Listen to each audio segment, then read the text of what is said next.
Okay.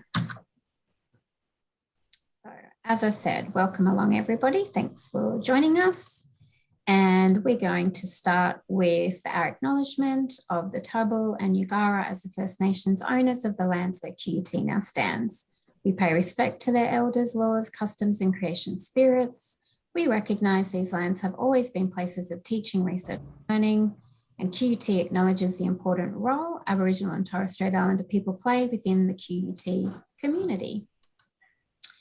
Okay, so today's resources, they will go up onto Blackboard. I'll put the slides up fairly quickly after the session. And, oh, I've just realized there's people in the waiting room. Sorry, I didn't shut that off. 1 second.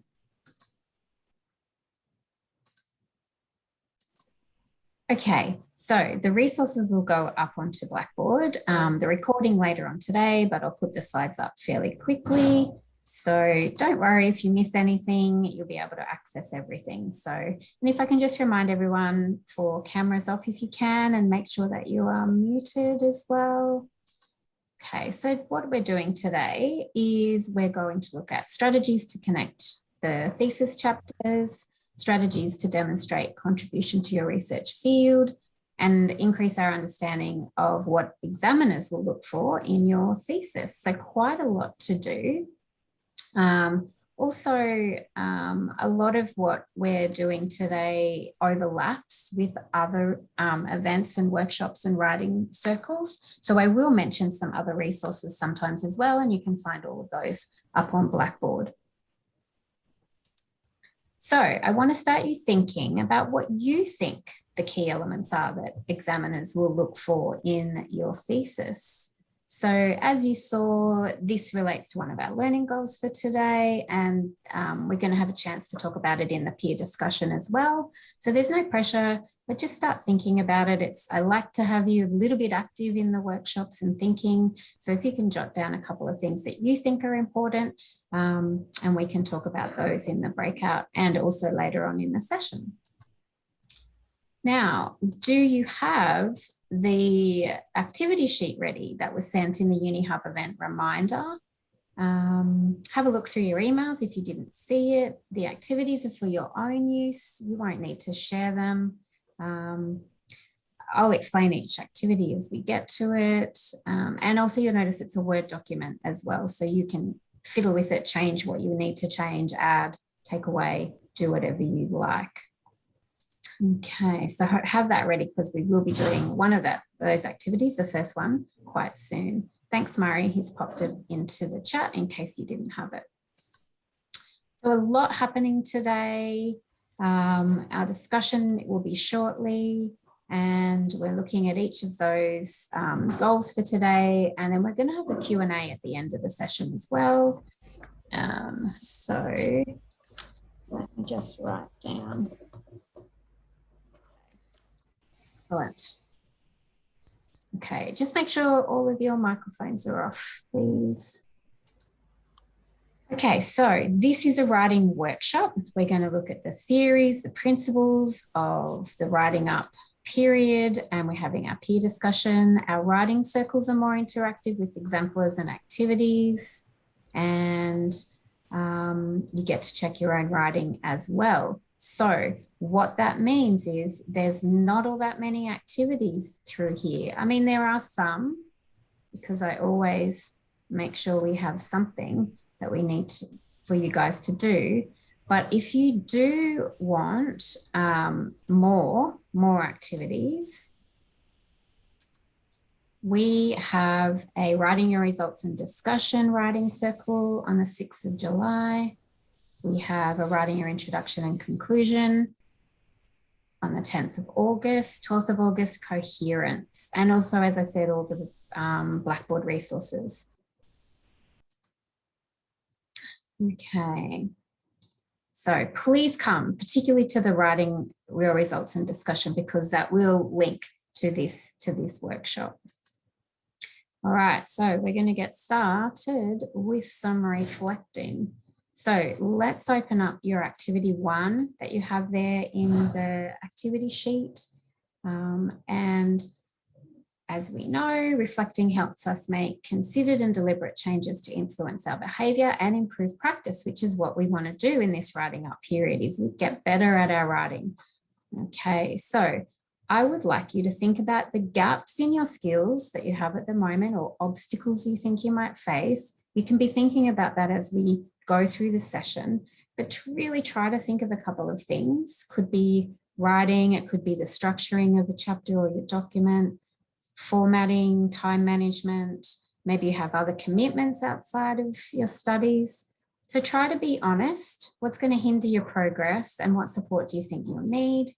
And also ask your supervisors, obviously not right now, but later, ask them what they think you need to focus on to get this writing up period completed and your thesis submitted. Okay, so what do we got to do? We've got to think, where are we at right this minute? So remember, at the start of your candidature, you were a novice. So what have you achieved since then? And we need to demonstrate those skills and understandings of your writing and of your research, don't we, in the thesis? So problem solve, address some barriers. That's your task through this session. Really important to stay connected. Don't isolate yourself. Don't be stuck in front of your computer and agonizing. I mean, you can do that and you will do that, but also connect with other people, for example, in our peer discussion soon. And have a think about the way you have been doing your writing and the strategies you've been implementing. Are you being productive enough? Is there something you improve? And also, this is a training degree. You're not meant to know everything at the very beginning, but if you're at the writing up, you've come a long way, and writing is how you're going to achieve that degree at the end of the day. So here is my reflection of an example of when I was in the last 6 to 12 months, let's say. So this is where I was at that writing up period. Hopeless at end note. I still am, in case you're wondering. I did go to that library end note workshop. I went to 2, didn't help me all that much, but I tried. Supervisor feedback. When I gave my whole first draft of my thesis, probably without the conclusion or discussion, one of my supervisors said my methods chapter was terrible. My worst chapter, I thought it was my best. So that was not good. I'd worked very hard on it. So that became a priority. I had to go through all the feedback, make changes, send for more feedback. And I'm going to come back to that a bit later. Setting out my findings was really hard. I had so much data. I ended up at plan D. In the end, plans A, B, and C didn't work. So I had to spend a lot of time on that as well. Formatting tables, wasn't very good at that. So I got a friend to help me. I didn't have anything updated in my lit review at that period, and I knew I needed that. So that was going to be a bit more reading and time.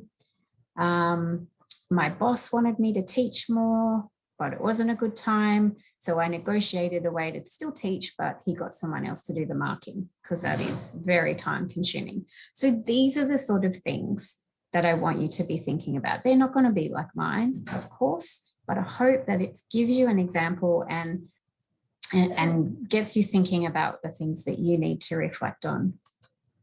All right, so there's some key themes running through this session as well. They're here. I really want to get your motivation up and building your confidence. If you're confident, you're going to write well. I want you to take control of the writing process. You must seek feedback widely and regularly.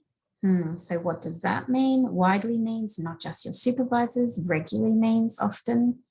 And also be aware of everything that's expected of you regarding your examination. Writing up the table, someone's asked in the chat. I was in the last 12 months of my PhD, which I think ended up being 18 months, not 12.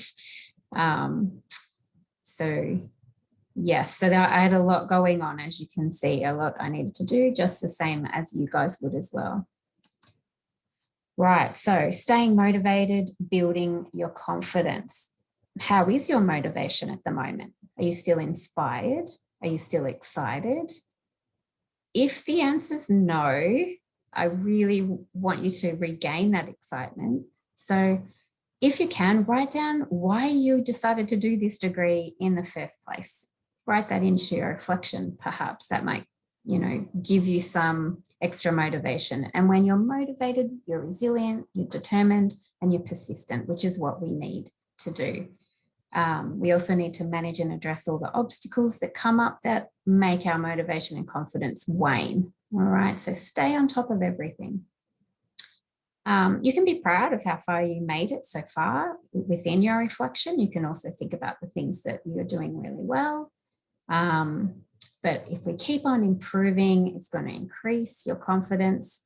And I also want you to remember that if you are having any problems with something specifically around your thesis, your research, your writing, tell your supervisor. They can't help you if they don't know. Okay. All right. So, yep, it's going to be a roller coaster ride. It probably has been already. I know that it was for me. Feeling stressed is normal. There's a whole lot of things that you have to do. Am I doing this right? That's a big question. Sometimes it might feel like one step forward, two steps back. Hang in there. That's why we need to be motivated and confident. Okay. Keep the stress manageable. If you have a good plan, if you know what you need to do to achieve your goals, and make sure if you need a day off, take it. Okay. It's really going to be worth it once you have that little break. And also think about the commitments and things outside of your studies.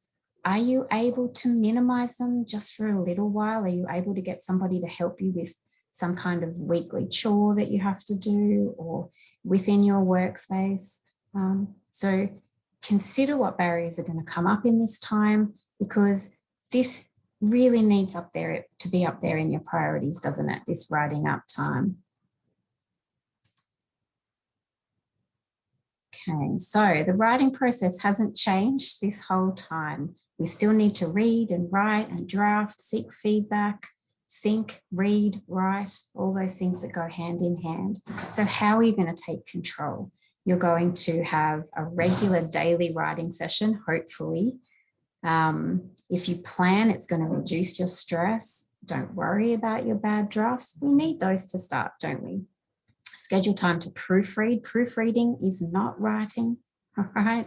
But you still need to proofread before you send off for feedback. Try writing sprints and free writing if you feel like you're not being very productive. The writer's block workshop we had a few weeks ago, we talk about the pedagogy and evidence that this type of writing can help. Everything is going to take longer than you expect as well. So be mindful of that when you're setting your deadlines. Okay, keep coming back to this, and I will the whole time. The feedback is how you get in the reader's shoes, and you need to be in the reader's shoes. Otherwise, what you're writing isn't going to be worthwhile, is it?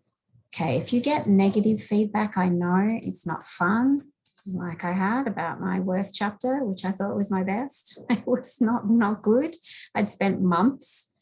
But anyway, in the end, it was good. So that's good. And that's the thing. If you get what you think is negative feedback, it's actually usually constructive feedback, not so much that it's negative. And especially while you're so close, try to take the personal side out of it. Look at the feedback, breathe, come back, address the easy things, and then go from there to address the harder things. Now, I was saying about seek feedback widely. Get a network of readers, not just your supervisors. You need other perspectives. You need people who aren't right in your topic, because they're the ones that can tell you when things don't make sense. Find a writing buddy, someone who can help you stay motivated.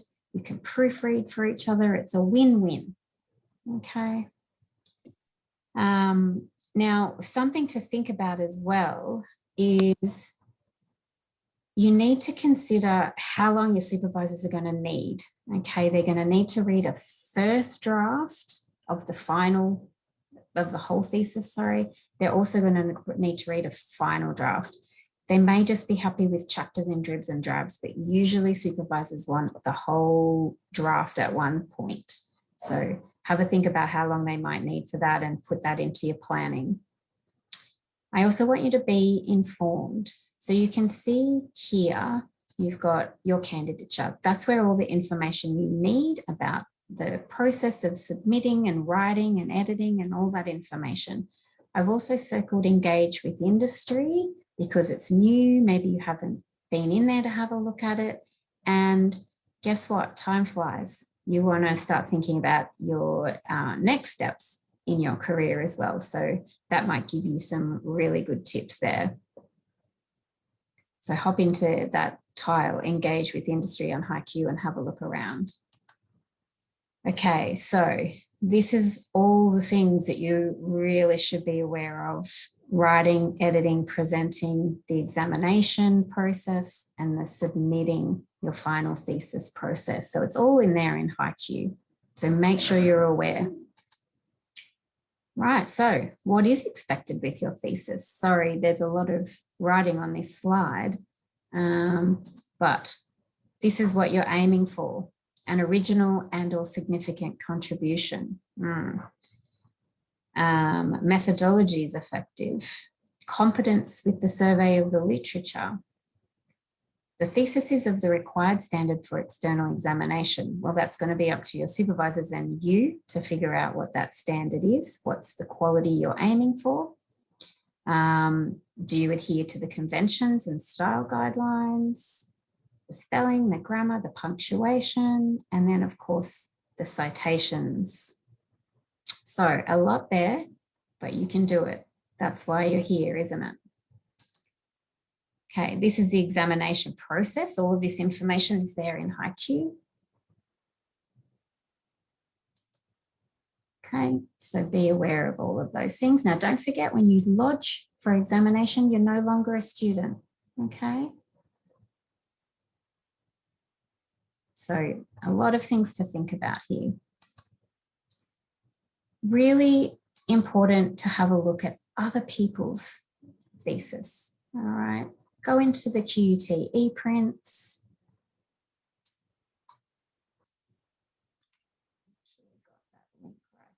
Murray.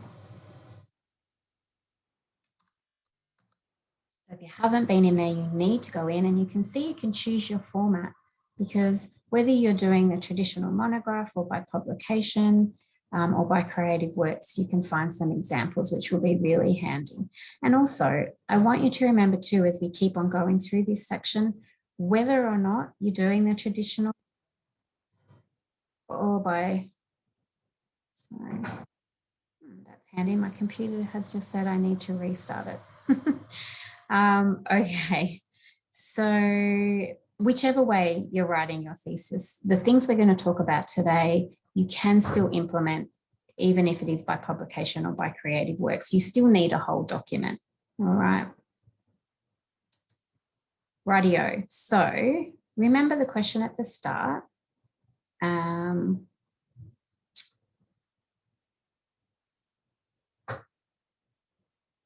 Someone's asked, is there a difference between MPhil versus PhD? Yes, there's a little bit of a difference. That all that information is on HiQ, so you can go in and have a look at the one that's relevant to you. And again, as I'm saying, all of the things we're talking about relevant for PhD and MPhil, professional doctorate.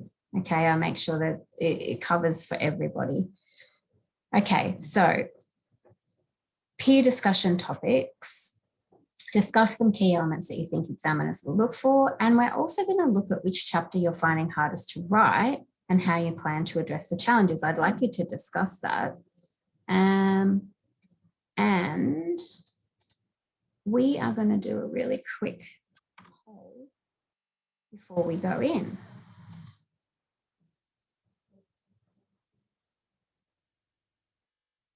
So bear with me 1 second. Okay,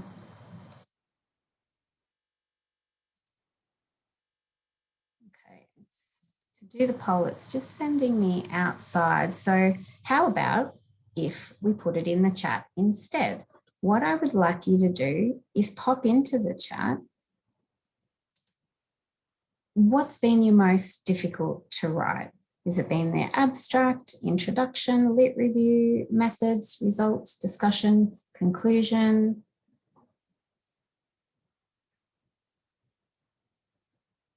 If you can pop it in the chat, what you think, and we'll see what the consensus is before we go into our peer discussion.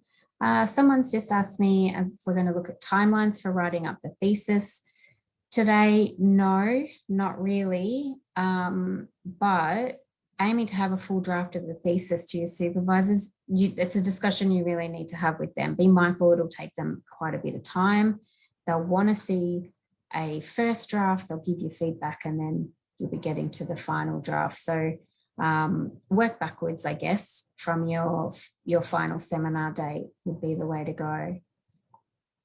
Okay, so methods, results, methods, introduction, results, lit review by a country mile, methodology, discussion, methods. Methods keeps coming up.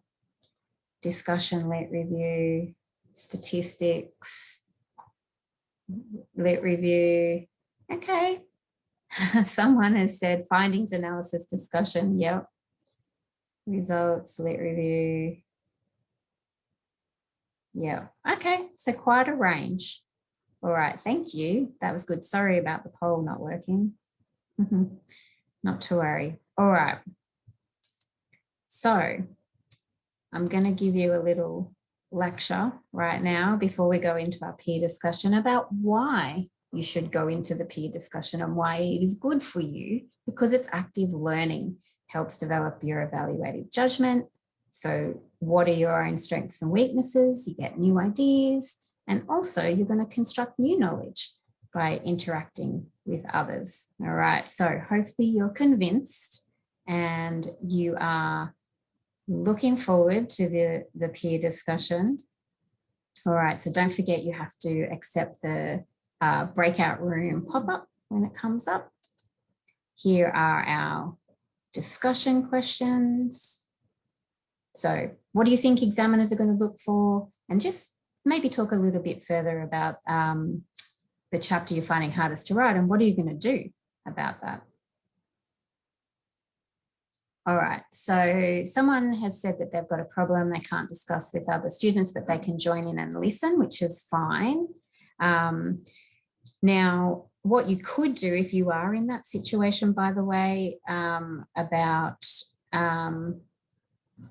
if your computer has a problem, you can log into Zoom twice if you want to, once with your computer, once with your phone.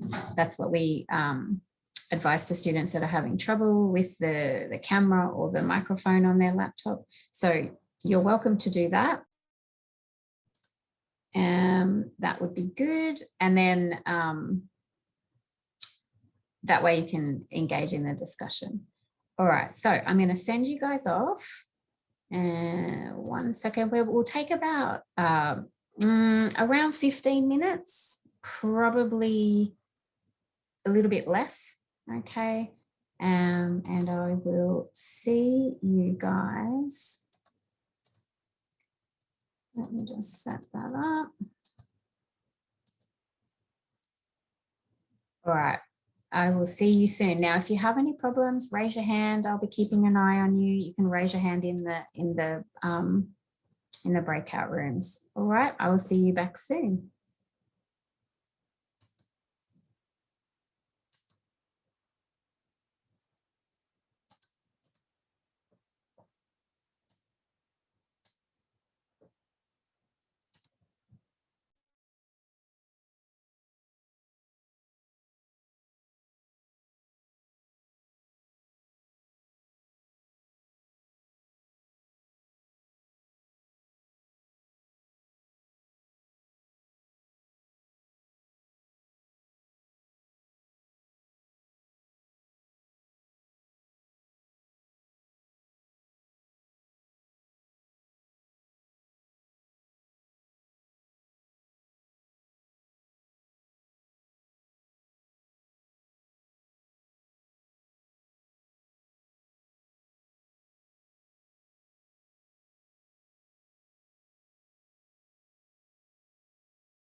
again.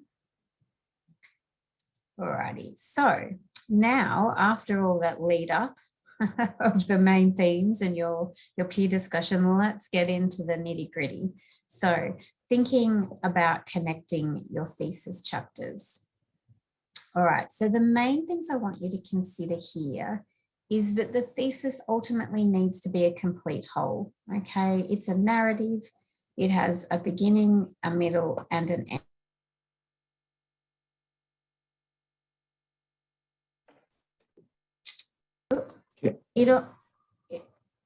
Yeah, we just lost your audio there for a second. You did, yeah, sorry, I accidentally did that.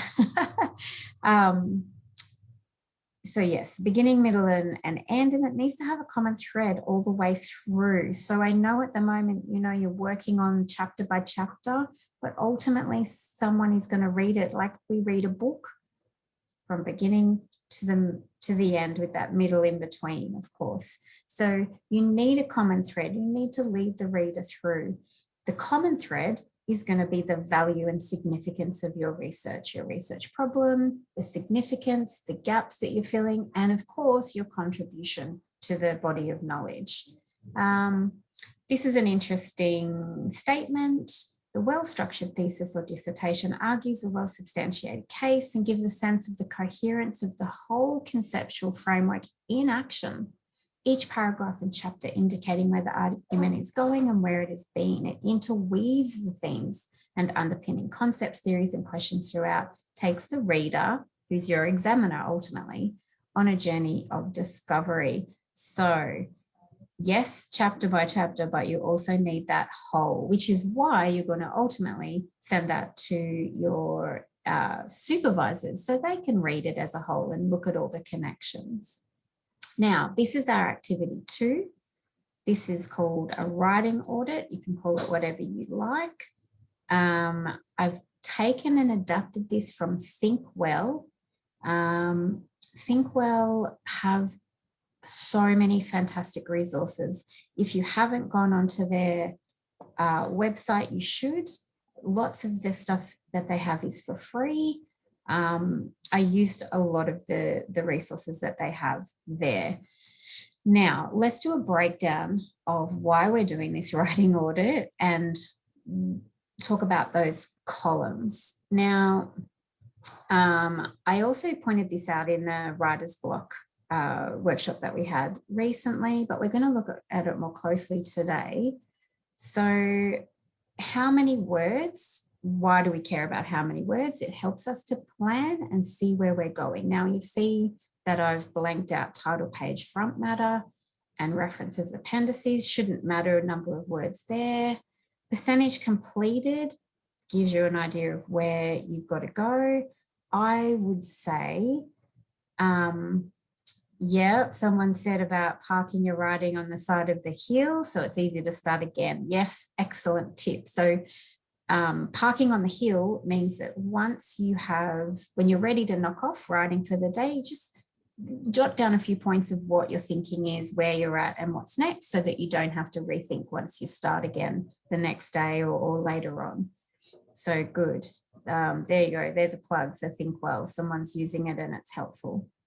All right, so percentage completed. So your introduction lit review method might be fairly completed because you would have had those in your proposals, but of course you need to add more and refine and revise. And then I would say results, discussion, and conclusion are the ones that you've got a little bit more to do on at this point. This is a guess how much you've completed. You know, is it 50%? Is it 10%? Is it 90%? Just lets you know where your focus needs to be and helps with your planning. What is my thread?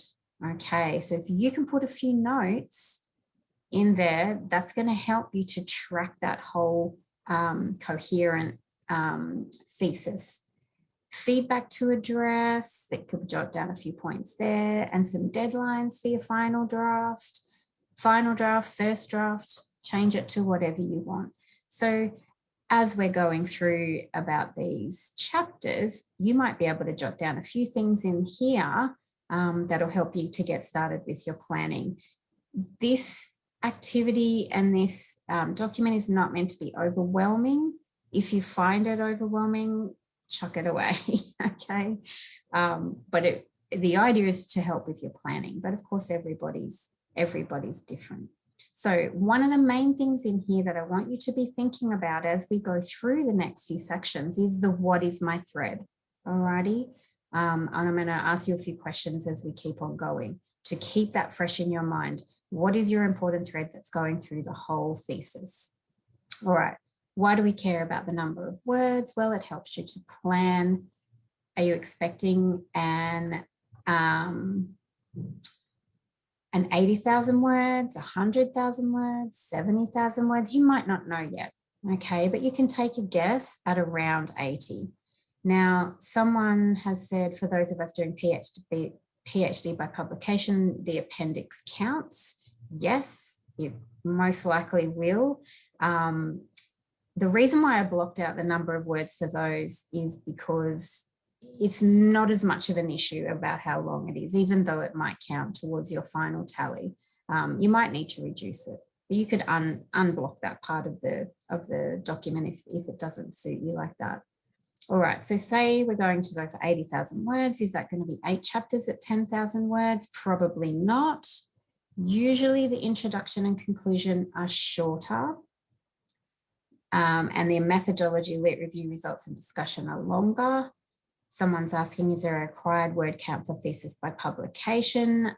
Potentially, yes. I would go into those HiQ resources and have a look to check. When I was looking, I didn't notice anything, but my assumption is it would be similar to the monograph, but I might be wrong. You'll need to go and double check that.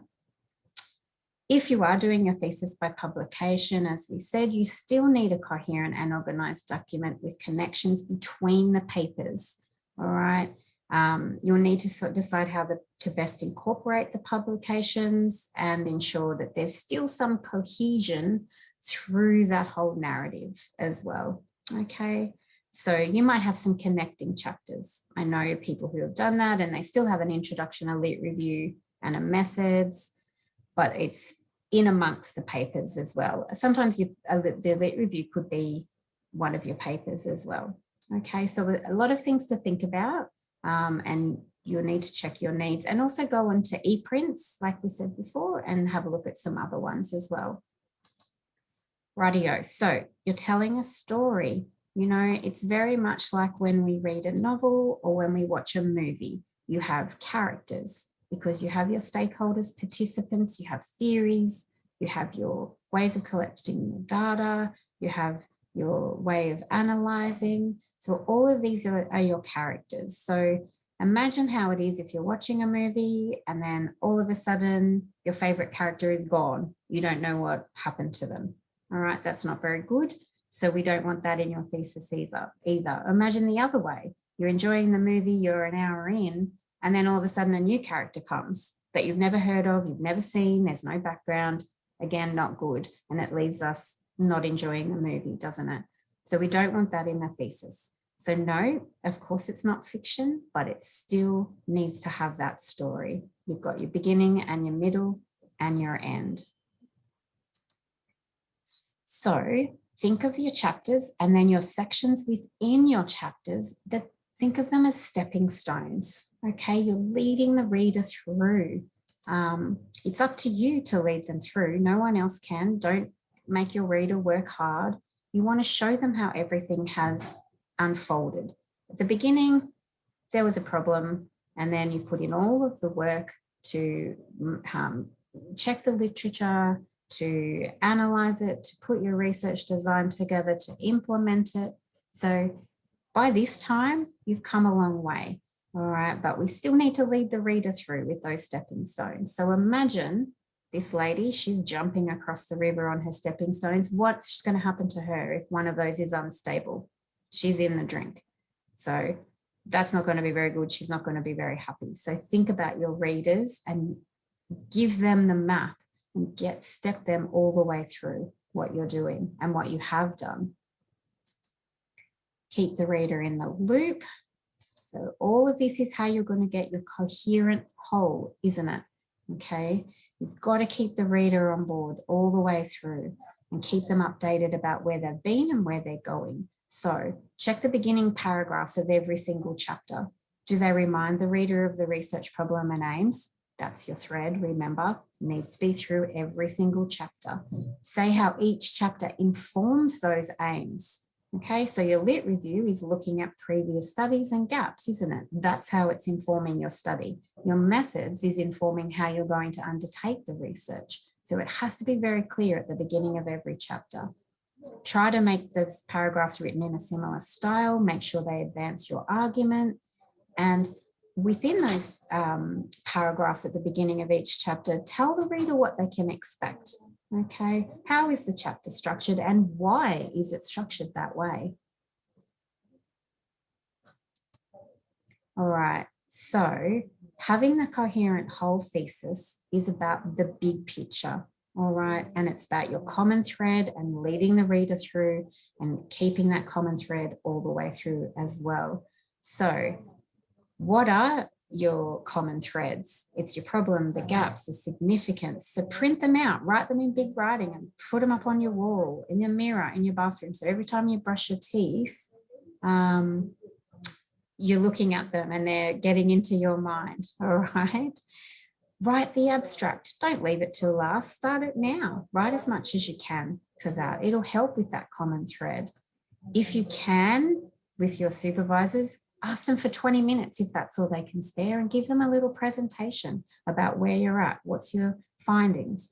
What's your conclusions that you're thinking from those findings so that they can say, yep, that sounds good, or think you need to go back to the drawing board. Go through your table of contents, look at your subheadings. Are they clear? Does each subheading fulfill one of your aims to advance your argument? Go back and revise your introduction. Okay, that's the starting point. That's the beginning. It needs to be excellent and it also needs to link to your conclusion. Maybe you need to be writing them at the same time or revising the introduction while you're writing the conclusion. The resource that I've got there, I'm just going to pop into the chat. Oh, I didn't the link, I don't think. You can just Google that, but it's really good. It's called Handing in the PhD. Yes, it's a checklist and it's from Pat Thompson, who is a prolific blogger about thesis writing. You'll find a lot of good stuff from her. I would recommend that one. All right, so let's break down our chapters. Yes, we need the coherent whole, but we also need the chapters, right? So title page, everything that you need is there in this slide. Thanks, Murray. He's put the link in for us for the checklist. Now, I've taken this from HiQ, presenting a thesis, and it's QUT requirements for presenting theses. So the title page, your front matter, keywords, table of contents, figures, list of tables, statement of original authorship, acknowledgements. So remember that's in your thesis audit, the front matter. How far through are you with that? This is setting up all of this is probably something to do when you're not in the mood for writing, but it does need to be done. And of course, your thesis title, really important. Make it interesting. Don't make it too long. Use some verbs. That'll make it interesting for the reader. Introduction and lit review. Okay, so questions that you can ask yourself. Does your introduction explain the problem, the context, the scope, the gaps? Even though this is only brief because it's the introduction and you expand later, it's still super important. Remember what we said about how important the introduction is. Is there an overview of the research design? Is there evidence for the need for the study? Must be in there, even if it's only brief. So ask yourself now, in your introduction, is the relevance and significance clearly explained and justified? Now, when I say justified, I just mean you need a little bit of evidence, a couple of sources, that's all. You expand much more, obviously, in the lit review. So in your lit review, Clearly explain all the concepts, the themes, the theories, and then how they connect as well. There needs to be connections. You need to, again, restate, give more evidence for the research problem. How have you formulated the research questions or hypotheses? You're going to analyze all the issues, the gaps, the challenges, and situate your study within the field. And the lit review is where you start to justify the appropriateness of the research design as well. So, and then I've got a question there. Who are the seminal researchers in your field? Are they included? If they're not included, you might need to say why. If they're really important, you'll see why I've asked this question later when we look at what examiners do. They look at the reference list and see who's there. All right. So if you're not including someone who you know is really important, you need to say, hey, I know this person's important, but I'm not including them for this reason. Research design and methods. This is the one a lot of people said was really hard for them. You need to be 100% clear about everything that you've done. So if you're still collecting data and analyzing, write everything down so that you have it there with you for this writing up time. You need to define and explain everything. You'll have to show that there are limitations. There's always limitations to research designs, which is okay, but you can minimize them. So what did you do to minimize them? You need to show all the connections. How is your methodology going to answer the research questions? What are your worldviews that underpin the research design? And there needs to be enough detail and transparency so that your examiner is reading your methods and going, aha, I get it. I could go implement this tomorrow if I wanted to. Okay, that's your aim. So ask yourself right now, have you explained it well enough? And there's a typo in that slide. Not very good. The examiner wouldn't be very happy. All right, so findings and results. Now, just a quick caveat here. So findings is what we usually use for qualitative research. Results is usually for quantitative, not necessarily set in stone here. Whatever you do though, just be consistent. All right. So in your research findings and results chapter or chapters, you really have to restate everything again. Don't assume the readers just read your methods. Okay, they potentially haven't. And if they did, maybe it was ages ago.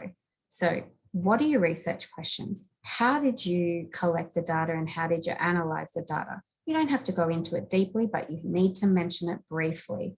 There needs to be a really clear structure. Does each section have one of your results?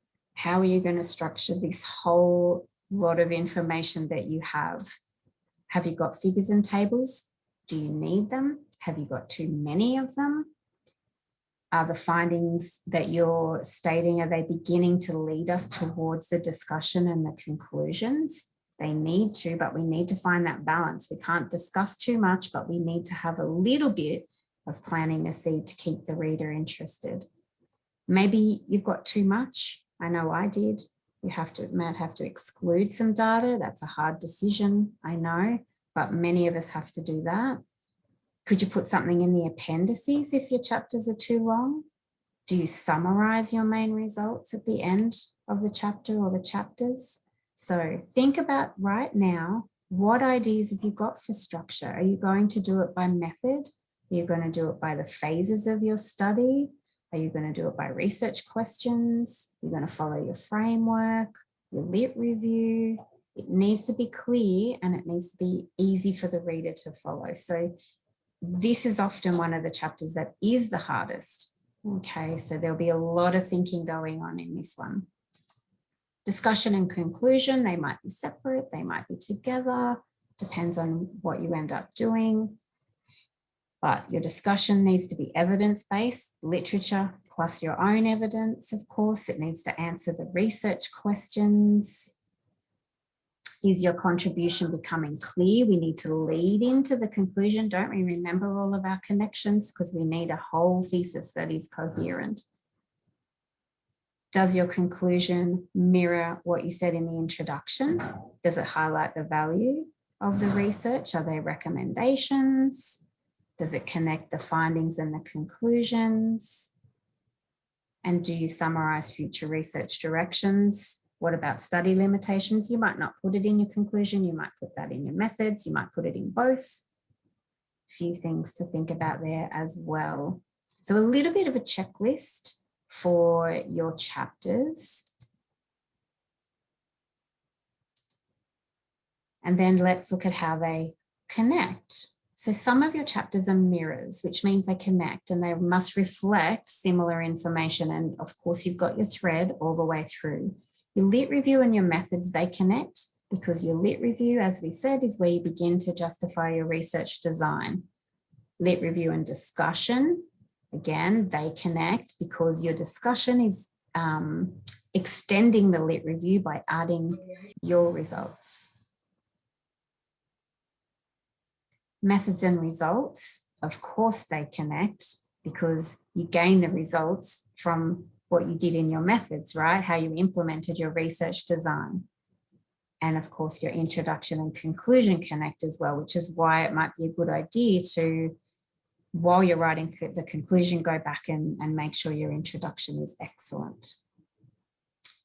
All right, so if in amongst all of these chapters that you're writing, if you are really stuck and you don't know how to start, the Manchester Phrase Bank is excellent. It really is. I'm going to pop the link. I talk about this all the time, so some of you would already be aware of it, but if you have a look at that image there, they have phrases to help you with your introduction, your lit review, your methods, your results, your discussion, and your conclusions, which is pretty handy. So if you need inspiration, that's somewhere to go. And as we keep saying, with this idea of your individual chapters and then plus your thesis as a whole, you have to get feedback to improve. I know, as we said, negative feedback is not good and we don't like it, but it's what we need to make sure this thesis is excellent. If you get feedback that says your point's not clear, that's your fault. It's not the reader's fault, all right? So don't be upset. You just need to fix it. Maybe you need to reword. Maybe you need to add some more sentences. Maybe you need an example to make it more clear. Maybe if you had a table or a figure as well as your words, that might help as well. Okay, so at the end of the day, as I said before, it's up to you to keep developing your writing skills and to get that writing process down so that you're very productive. So you do this by writing and by seeking feedback. All right, there's a nice quote there. The candidate is the architect of the thesis and must take responsibility for personal shortfalls. Bit scary. Your shortfalls are more to do with your writing skills and your productivity, your procrastination, those sorts of things. So don't take it as your personality. It's your skills in writing up the thesis. All right, now, remember I said earlier that my reflection from 6 to 12 months, well, it was about 12 months till I was due to submit. And one of the things that was hardest was her saying my methods chapter was my worst. She literally said that. It's your worst chapter. And I was like, okay. I thought it was my best. Now, I've put these two comments from her because I think it's to show you that the feedback, you're going to get all different kinds of feedback, okay? My overall from her, so this is her reading the first draft, I guess, of my final thesis, let's call it. Kerry, you write well, which is handy when I'm a writing teacher. No grammatical errors. This is a big positive for you. So I don't know. I mean, a compliment, but I don't know. I don't know if I think she struggled to give me that compliment, to be honest. But The document needs refinement and structural adjustment to highlight the significance of the contributions your thesis is making. In my view, the good story is there, but not so explicit. So a lot to do, but yeah, she sort of gave me a bit of positive, didn't she, to butter me up, I guess. The other interesting comment that I got from her, now she wasn't my supervisor from the very beginning. I inherited her because my other supervisor went to another university. She didn't really know my area very much. She was in the same faculty, but she was a very experienced supervisor and had worked with my principal supervisor. Anyway, for chapter 2, she told me to avoid old literature. She mentioned a specific article from 1998, which was the basis of my entire theoretical framework. So you will get feedback like that, which is not right. So you just breathe and you go, okay, I'll explain when I see her or when I respond to her. But then chapter 3, oh, she hated it. She really did. Firstly, I wrote that I had used random sampling. She said, I don't think you did. She was right. I hadn't. I had used convenient sampling. So even though I put in all that hard work, I still messed up. I had structured interviews and I had semi-structured interviews as my two of my data collection tools. Now, I knew why I had it like that, but clearly I hadn't explained it very well. Okay. She was right again. She questioned why I was doing it. And I feel like maybe she didn't try hard enough. I don't know, to look, but I hadn't explained it well enough, definitely. So I fixed that. Link the research questions to the research aims. Good tip. Make sure you do that. Be clear about the case study site. I had case studies. Now, I talked about the case study site in the introduction, but I didn't really talk about it in the methods. Kind of important, right? So I had to fix that. What was your analytical framework? So how did I analyze all this data that I collected? Again, that wasn't clear. Her advice, present a figure, which I did.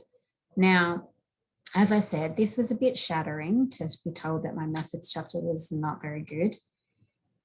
But I responded to all of her feedback. And in the end, with my 2 examiner reports, there was not one mention about anything that I needed to do to revise the methods chapter. So in the end, even though it felt a bit harsh and there was a lot of things I had to do to respond to her feedback, it was worth it because the examiners were very happy with the methods chapter. So that was a plus. So my point here is seek feedback, breathe, and then respond because your supervisors know the quality that they need. All right, clearly demonstrate your contribution to your research field. So this is super important, right? The value. Now, I'm going to begin by saying, well, yes, you do need to have a contribution, of course, an original contribution, but take a little bit of the stress away. It's a PhD, it's not a Nobel Prize. All right. So, but of course, as we can see there, also remember the main purpose of graduate research study at QUT is to encourage independence and originality of thought in the quest for new knowledge. That's your aim. But don't be scared because you only need to find something small. Yes, it has to be original and significant for your stakeholders, but it doesn't have to be something that, you know, is going to change the entire world. All right, but maybe it is, and that's great.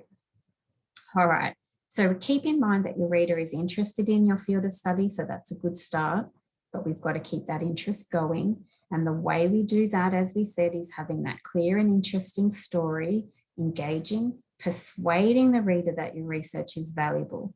That contribution will come as you are analyzing and thinking and writing and discussing and coming up with your recommendations. It will come, I promise. So how do you focus on that process of getting to that contribution? Like we keep saying, write your drafts, think, write, get feedback, refine. And also, this is a training degree. You're not meant to know everything right now. The light bulbs will come on, I promise. You just have to be determined and persevere and stay motivated. All right, so what is this original contribution that you need to come up with?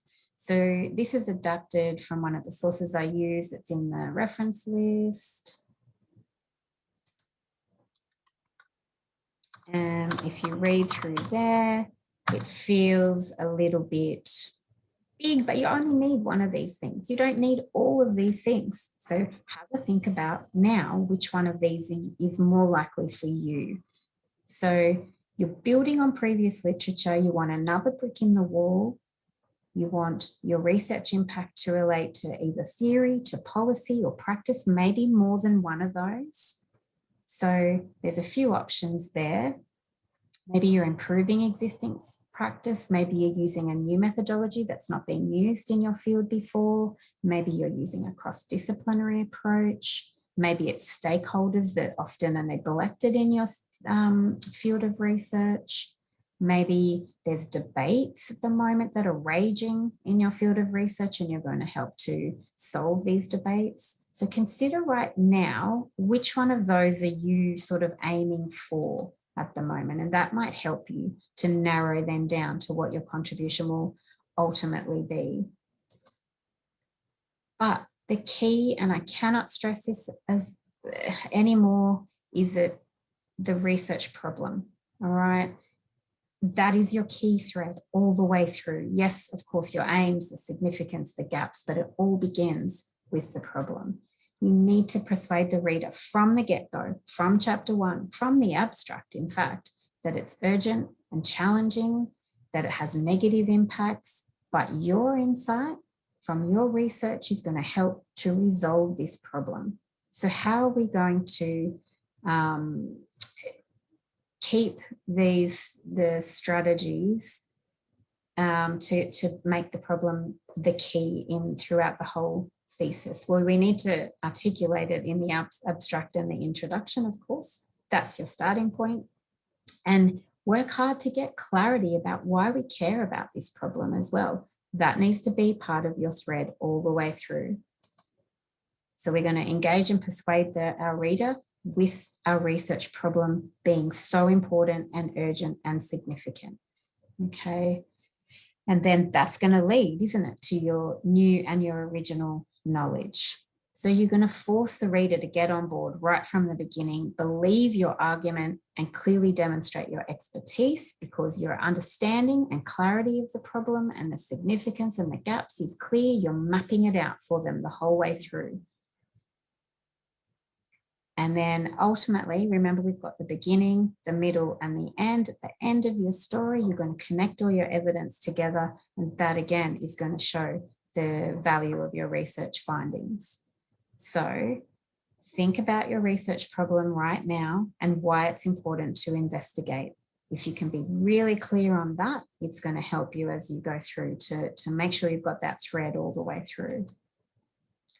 So advancing your argument through the whole thesis. Start in the beginning, keep advancing in the middle. So by the time we get to the end, that contribution is so clear and you have the evidence there. That's your value. So we're starting with that beginning part.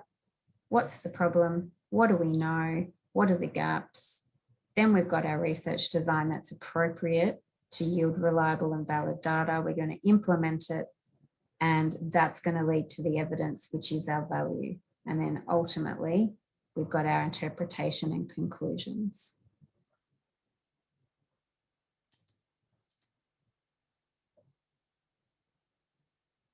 So this connects to our stepping stones, of course. You're stepping the leader through that whole beginning, middle, and end of your argument.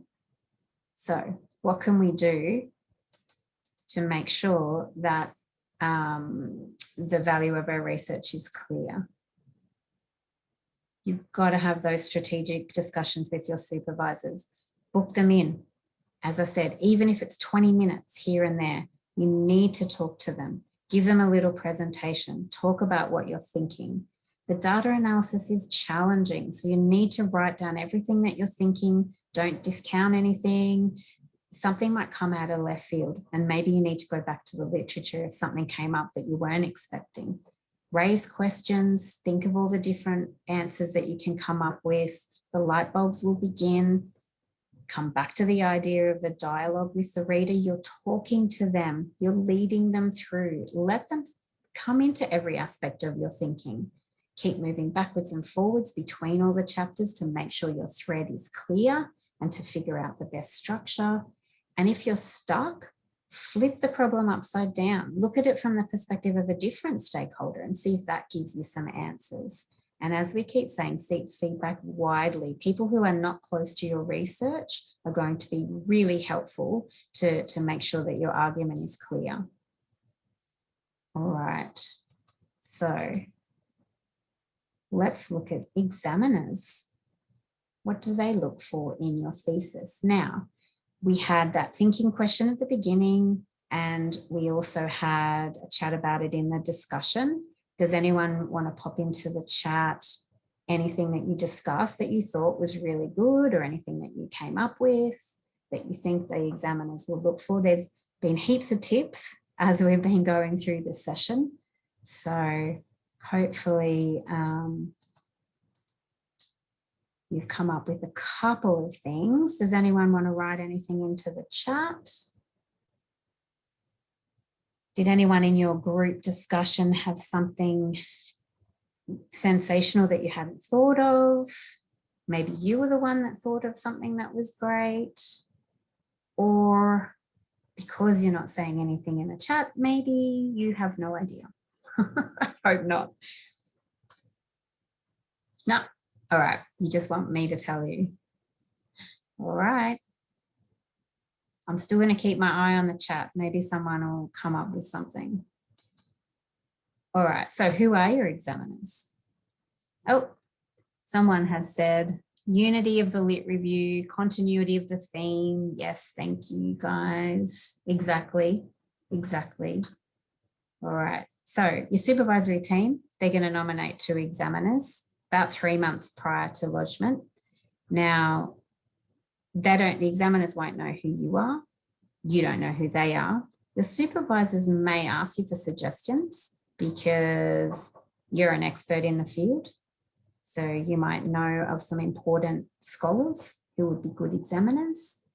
For a PhD, they'll both be external to QUT. For your master's thesis, one would probably be external. But as I said, your supervisors will organise that, but they might ask you if you know who would be good. Good, thank you. We've got some more things in the chat about what the examiners are expecting. Novelty, the thread, how do we support our arguments with literature, the significance of the contribution, tie into what was proposed in the final thesis. Did we do what we proposed to do? Yes, that's a good one, but don't forget your examiners won't see your research proposal. So chances are, since you did your proposal, you've changed things up, which is fine, okay? I know I was still fiddling with my research questions right near the end, just to make them, the wording a little bit clearer and to fit with the way I set out the research results. I didn't change them, but I made them clearer, let's call it. So, but that is a good point about whether you did what you proposed to do. So that's about the linking between your introduction and your conclusion, right? So in your introduction, you're setting it all up, and then in your conclusion, you're bringing it all back together and saying exactly what you found to fit with what you proposed that you needed to find. Another person in the chat, methodological soundness. Yes, absolutely. The contribution.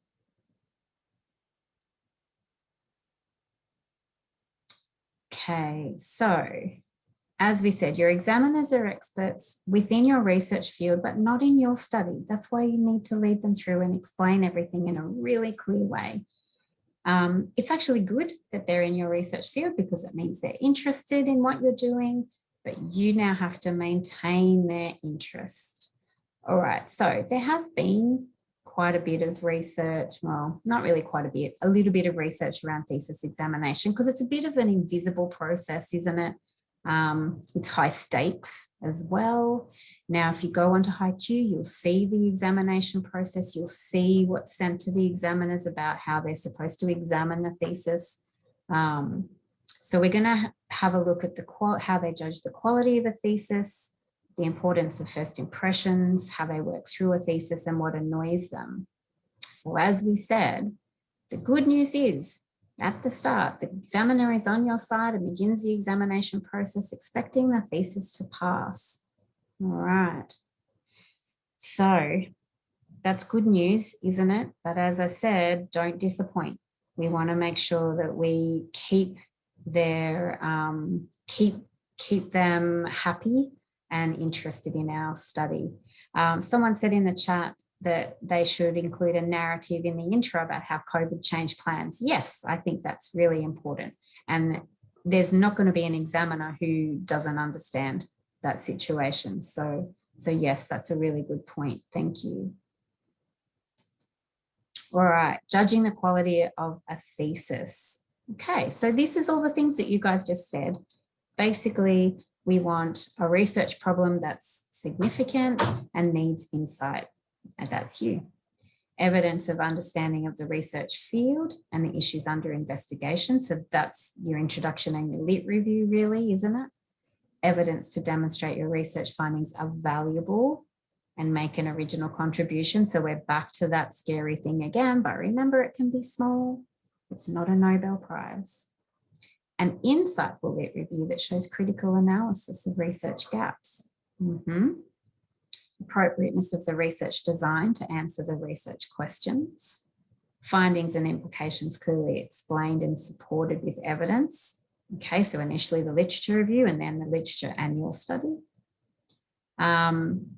If you're doing a PhD, you could potentially have an international examiner. So you'll need to make sure you clearly explain the research setting.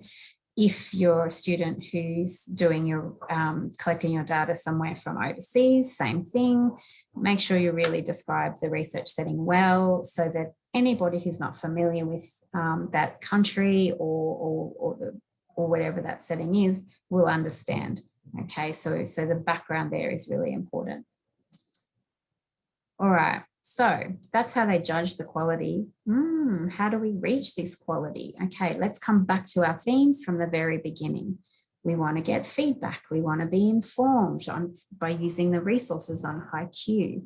We want to make sure the thesis is reader friendly and has an excellent structure.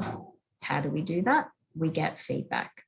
So that whole writing process that I said at the beginning, it hasn't changed, has it? Seek feedback, write, edit, improve. Problem solve. If your structure isn't working because your readers are saying so, you've got to go back to the drawing board, unfortunately. This is your big picture thinking again. And I know that it's hard, but try, come up with a plan, see how it works. If it's not working, you're going to have to come up with plan B, plan C. Okay. Yes, it's hard, I know. But it'll be worth it in the long run when you get back those super examiner reports. Go on to QUT prints. As I said, how are other people structuring their thesis? All right, now as far as examiners go, first impressions. Oh, they are so important. Examiners will judge the thesis fairly quickly. Needs to be good. Every single part of it needs to be good, from the abstract table of contents right through to your reference list. We don't know where exactly they're going to start reading from. So that's why everything needs to stand alone. As we said, we had our checklist for all our chapters, but we also need the coherent whole. Two things going on. I know it's hard, but we need to do both. So we need to get them on site early. So we need to have a beautifully structured and presented thesis. For the examiners, this is all from research by Mullins and Kiley in 2002. It's a really good article. It's in the reference list. If it looks as if the student grasps the problem, Then an examiner reads the rest with much more of a sympathetic view. So they're feeling good. If chapter 2 is not good, then he reads the rest much more critically. Okay, so we were saying this before. If the structure and presentation isn't flowing and isn't readable and connecting, they're going to look more carefully at everything you've done. All right. First impressions, though, are not irreversible, which is a good thing, but they do influence the examiner's frame of mind for the rest of the thesis. We want them in a happy frame of mind. That's your total aim, okay? Experienced examiners decide very early whether assessment of a particular thesis is likely to be hard work or an enjoyable read. We know which one we want, right? We want that readability. I'm going to keep coming back about the importance of your feedback. The initial impressions of the quality of the thesis are formed by the end of the second or third chapter, often by the end of the lit review. Another comment was, it is unusual that if someone does a poor job of the lit review, that they will suddenly improve, or vice versa. Okay, so we're getting a really good idea here of the importance of those connections, of writing in a really clear way, and the importance of that introduction and the lit review. Even though they're not necessarily the most fun chapters as such, they are so important to set everything up. All right, first impressions. What are our strategies? Well, those things that create a good or bad first impression, don't leave them till the last minute. So what does this mean? Your abstract and your introduction. Work hard, make sure they are great, and do everything that they need to do. You're going to have to proofread really carefully over and over again to make sure that there's no silly errors. Also check your reference list. So the thing about your reference list, even if you're using software, that software is only as good as your data entry. Alrighty, so if you've made mistakes in your data entry, it's going to come through in your reference list. Realistically, you should be manually checking it at least once. Maybe that's a job for those last few days, but I would be definitely checking your reference list manually, checking the full stops, the italicizing, the commas, and everything. Okay. Check your table of contents. The examiners are going to, that's one of the first things they're going to see. Your table of contents should tell your story. The subheadings should be really clear and not vague as well. So double check that. And so have a think now, what did you do when you look through a book or a journal article or even a website? What keeps you interested? What turns you off? It'll be the same as when the examiner is looking at your thesis. All right, so first impressions count, but then what do they do after those first impressions? Well, realistically, we can only guess. We don't know. Everyone's going to be different, but this is what the Mullins and Kiley research participants, this is what they,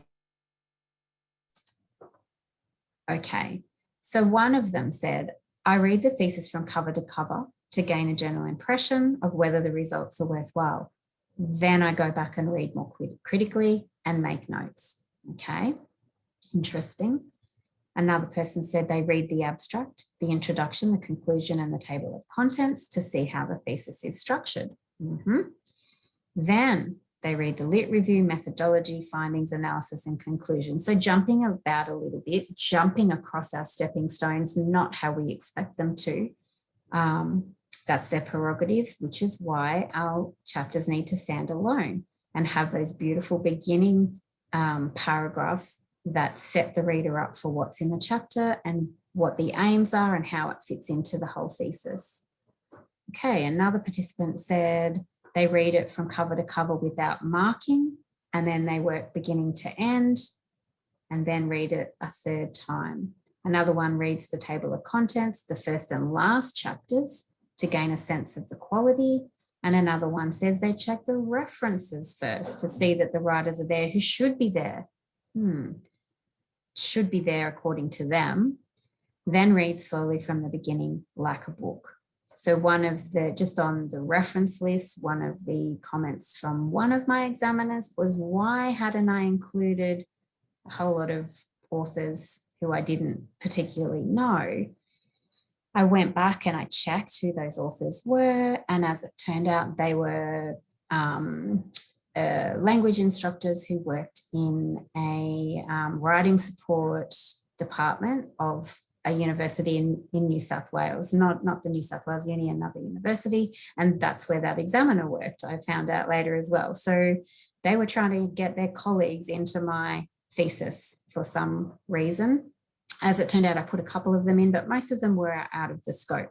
So that's what I said in my response to the revisions was, okay, I've put this one paper in, but the other papers are not in the scope of the thesis. But again, this is why I had that question earlier about seminal authors. Do you have them included? And if you don't, you need to tell the reader why. All right, so we're going to help the examiners work through, aren't we? If they want to skip around, that's okay. There's nothing we can do about it. So again, print your table of contents. Do the subheadings flow logically? Does each chapter stand alone if it needs to? Have you got those clear beginning paragraphs? And do you have those seminal authors? So then, what annoys examiners? Well, what annoys them if they finish the thesis and they still don't really know what you found or what your contribution is. So we don't want that, not at all. They don't like a poor lit review. We can understand that. So think it has to cover the field properly, but it also has to be well structured, lead the reader through. No clear justification for the research design, no clear link to the research questions or the hypotheses. Findings not clear, hard to follow, boring. That's one of the hard things that you're going to have to get your head around. How do you make those findings interesting without discussing too much? You need to plant some seeds to start the thread of your discussion, but it's presenting the results. It's not the discussion, unless you end up combining the two, which some of you may well do. Okay, don't tell your supervisor I said you can do that. You need to double check with them first. All right. Conclusions not matching the finding. Well, of course, that would not be good. Inconsistent style, figures, tables, margins, typos, poor presentations, referencing conventions not applied accurately and consistently. So all the things we would guess, isn't it? There's nothing, that we wouldn't expect there in what annoys examiners. So we want to avoid all of these things, right? So you need to proofread. You need to spend a lot of time on that. You need to format correctly. You need to have a beautiful presentation, and you need to keep on seeking that feedback. All right. So after all of that, there is going to come a time when you will be ready to submit. It's pretty exciting. So at that point, you want to submit the best document that you can, but you can't guess what the examiners are going to think. All right. There will probably be some things you're stressing about and you're like, oh my goodness, they're going to hate this. They might not even mention it at all in their revisions. All right. We can't guess. Do the best that you can. You and your supervisors sign off and you press that submit button. But, we want it to be presented well. We want that good structure. And either way, don't forget, your examiners will give you comments. They'll give some revisions or none. You'd be lucky to get 2 that say no revisions, but you may well have that happen, which will be fantastic. But worry about the revisions later. Once it's gone, relax, be happy, and you can wait until you get those examiner reports. All right, so we just went through a lot of information. We're nearly done. I just want to do some final tips, but I also want to ask you how you went with the activities, with the reflection, with the thesis audit. I'm hoping you've added a few things in there as we've gone through, and that you will utilize those once we finish. Completely up to you. But as we said at the beginning, reflecting on where you're at and what you need to do is all part of the process. Someone's asked, can you please talk more about the revisions process? Yes, I will. Let's just get through these last bits. We'll be into the Q&A and I can talk about that then. But that is a good question. All right, hone your proofreading skills. I'll come back to those questions that are coming up in the chat shortly. Okay, so these last, hone your proofreading skills. There is proofreading resources on Blackboard. We did a writing circle a couple of weeks ago, or a month ago maybe. There will be another one in semester 2 that you might like to come to, but you do need to schedule proofreading time into your planning. Proofreading is not writing, so you schedule it differently. Think about when you're going to do your final revision of the whole thesis before that submission. As I said, manually check your reference list. Best practice with proofreading, print and read out loud. In that proofreading writing circle, I think it is, I go into the pedagogy and the evidence that supports why we do that. Today, you're going to trust me, print and read out loud. You're more likely to find the errors than reading on the screen. Attention to detail is important. Take your time. You're going to keep seeking feedback, so you're going to know your weaknesses. Focus on them one at a time. It's really hard to do everything as well. Divide your proofreading between the macro. So the macro is the coherence, that whole document, the big picture, and the micro, that's your paragraph level. Your paragraphs need to be good, don't they, within each section? Each section needs to flow. Each chapter needs to flow. The whole document needs to flow. So there's a lot of things going on with your proofreading. So divide it up. Adhere to the writing conventions, your referencing style. If you don't understand exactly everything about it yet, make sure you have a style guide so you can check the referencing rules. Be consistent. Attention to detail. We don't want those things that annoy the examiner, do we? Have you set up your long word document? If you haven't, there's information on HiQ to help you with that. That's your page setup, headings, subheadings, margins, all of those things. Still really important. It's part of your presentation. Right, are you going to get a professional proofreader or editor? Something you can consider with your supervisory team. If you think yes, when? If you're doing a PhD, is it before the final seminar, or do you wait until external examination because you'll get feedback in your final seminar? Proofreader corrects surface errors. Editor will focus on the quality and the expression. Don't forget our key themes that we began with. We're coming full circle now. Stay motivated. Remember your passion. Try to get it back if you've lost it. Don't shut your friends and family out when they keep saying, how's it going? I know my dad asks me all the time, how's it going? How's it going? And I was like, please stop asking me. It's going okay. It's just taking a long time because it's hard. So tell your friends and family it's going fine. But hey, you can help me by doing some, giving me some feedback, giving me some space, doing my chores for me, whatever it might be. Take time out. Recharge, take control of the writing process. As we said, write, think, you'll find the answers, you really will. If you're struggling with these things, tell your supervisors, seek the feedback, don't isolate yourself, and of course, utilize all the resources that you have. You have HiQ, you have your faculty, you have GRED, all right, you have me. All right, then, the old letting it go. That's when you press that submit. Your supervisors and yourself will come to that conclusion eventually that it's ready to submit. Celebrate, rest, think about your next career move. All right, so your thesis needs to be interesting, persuasive, and readable. The value of your research needs to be clear. Seek feedback widely and regularly. Refresh your mind and body. Tell your supervisors if you're struggling. Honestly, it's the best thing to do. Don't struggle in silence. All right. We've got a wellbeing lounge tomorrow. If you need to get some writing done, you can do some writing sprints. MPhil Symposium on Thursday, really good way to look at other people's common thread and structure and progression through their research.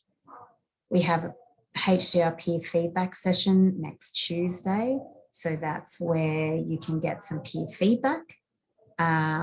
We've got a cohesion writing circle next Wednesday, and we've got the writing your research results and discussions, 6th of July. So all really good ways and strategies to help with your writing up. Peer feedback sessions, focused and actionable feedback, improve your evaluative judgment, your critical thinking, your problem solving. In these sessions, we also have a lot of time for critical discussion, which is excellent. All the students that have been coming have been really pleased with how it's gone and the feedback they've received. The Writers Wellbeing Lounge, as I said, it's your sprinting. You get to reflect and connect with your cohort and support each other. All right, so as Murray has said,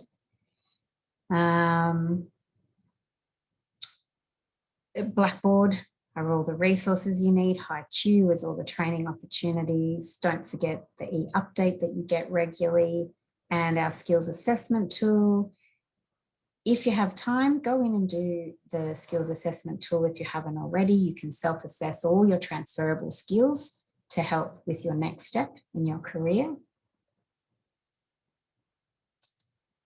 Rightio, Q&A. We made it, and we are so a little bit ahead of time, which is fantastic. All right, now I'm just popping back into the link, into the chat. All right, let's have a look. So,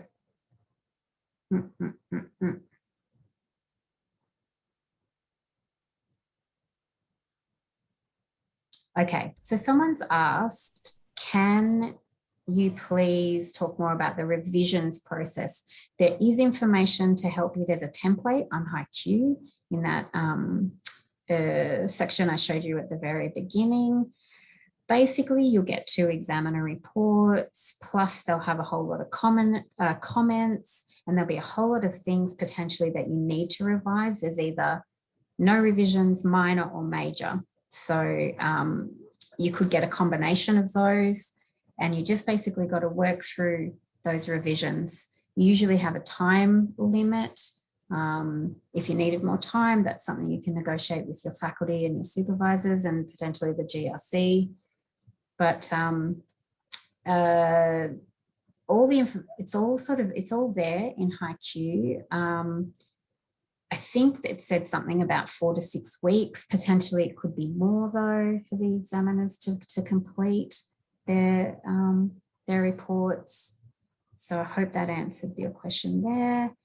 Someone said, is professional proofreader editor recommended before or after the final seminar? Completely up to you. I would discuss that with your supervisors.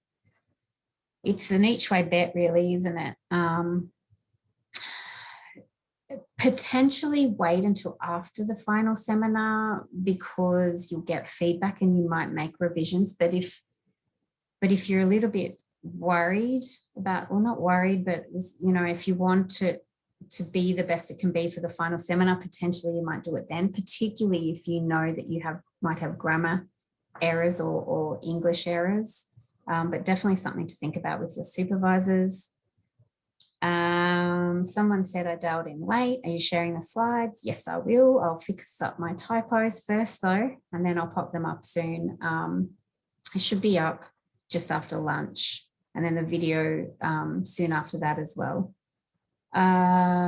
Is it common among examiners to suggest changes for published papers?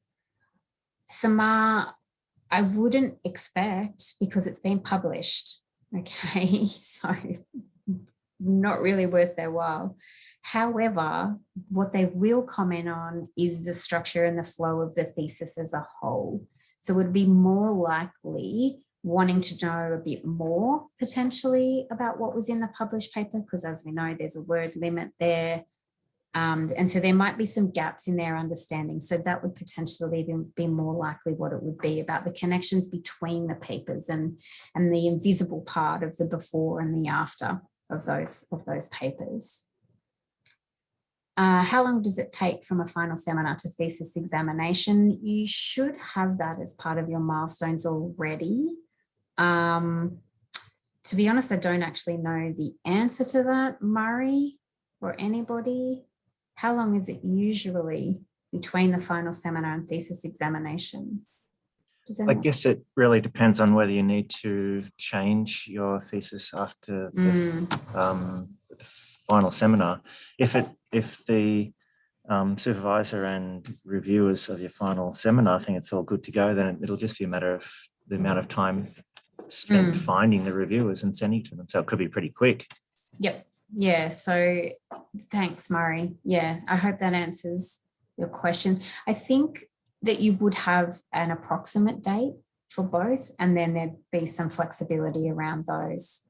Although you probably need to fill in a form to have that flexibility. All of these answers are in HiQ. All right. Yep. So the slides and the recording will be on Blackboard. Legion. Yes, I love Legion. Your comment. I start to get annoyed too when people ask me how it's going all the time. Yep. And I found it was family more because I was seeing them more regularly, I suppose. I don't know if any of you get comments of like, wow, you're still doing that. Mine took 5 years. So if you're doing yours in 3 years, well done. If you're doing yours in more than 3 years, that's okay as well. Obviously, we aspire to the 3 years for the PhD, but life also happens. One of my friends had 2 babies while she was writing her thesis, so that's pretty impressive. In the literature review workshop, you mentioned a literature pinpointing tool. Yes, and thank you to the person who said connected papers, because that's exactly what it is. So you can Google that. Regarding referencing style, is Vancouver or numbered style acceptable in a thesis by publication? I would double check in HiQ. I can't see why not. I think it would be fine as long as you're consistent and your supervisors think it's okay. If that's the one that you're used to, it makes sense, doesn't it? I can't see it being a problem, but you may want to double check in the HiQ documents, which potentially there won't be information around that. So my gut feeling is that it would be fine as long as your supervisors think it's fine as well. Yep, I'm sharing the slides. The thesis structure. Would it be acceptable to have a thesis made up of sections that are subdivided by chapters? I don't know what that quite means. AB, do you want to pop your microphone on?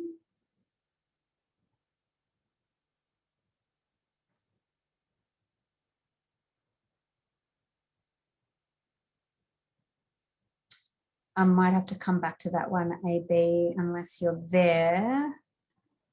Thanks, Zoe. Yeah, I think you might be right about the 3 months between final seminar and external examination. That does ring a bell. So good. Thank you for that. Minimum number of published papers. Oh, it does say that in the HiQ information. I'm fairly sure. I can't remember off the top of my head. I'm sorry, but it's in HiQ. Just obviously remember too, I'm new. I've been at QT for 2 years and I didn't do my PhD here. So yes, I know a lot of things about writing, but I don't know all the processes at QT. I'm learning and I know a lot of them, but not all of them. I'm sorry for that.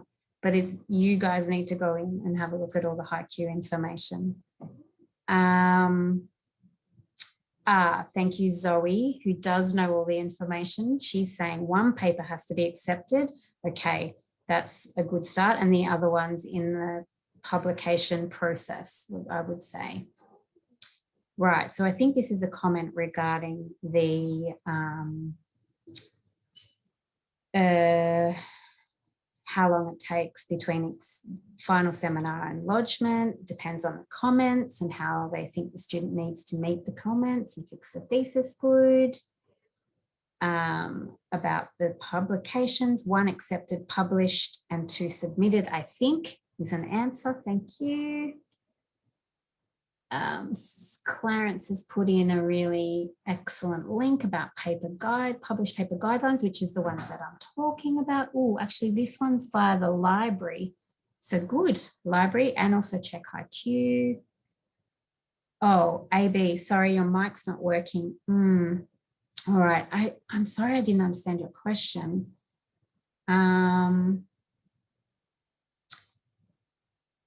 So HiQ link, yes, I'm gonna grab that for you now. Hang on a second, unless you have it handy, Murray. Someone's potentially put it in anyway. I'll come back to that. Okay, so there's lots of people saying they think about how many papers they need. Definitely something you need to know if you're doing by publication.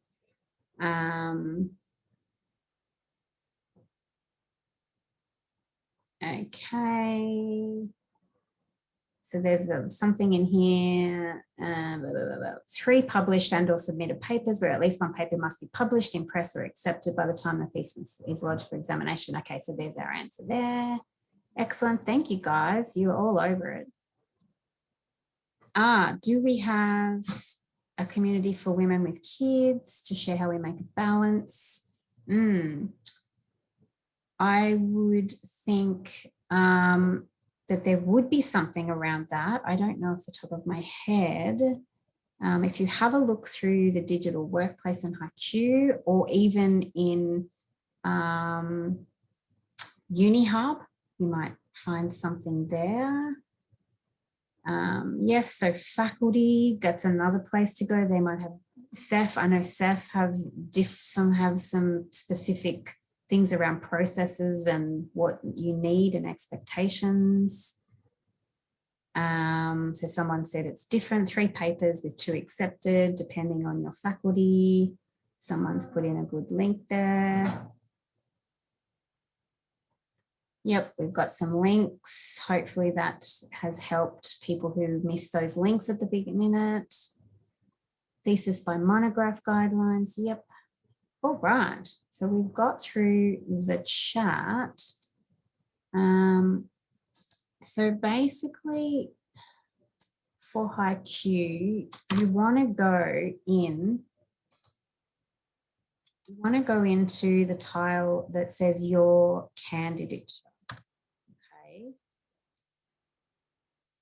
That's where you're going to find most of the information. Now, if there's information that you can't find, you can also ask the GRC, which is the Graduate Research Centre, and they have 24/7 ask a question. You can call. So I'm just going to put that number in here. 073138 7200. And you can also email, and the email is hdr@qt.edu.au. All right. So I know there's a lot of questions about the format and the process and the timings and requirements. This is why it was a key theme about being informed, because the faculties will be different, your field of study will be different, your supervisors will usually have firm opinions about a lot of these things. So, you know, there's a lot of avenues to find out what you need, and now's a good time to start for that. So I'm glad that I've raised some of these issues for you guys, and also thank you to everyone who put the answers in the chat. That was really, really helpful. Looks like everybody's taking off, which is fine because we're just about come to the end and it is nearly lunchtime. Does anybody have any more questions?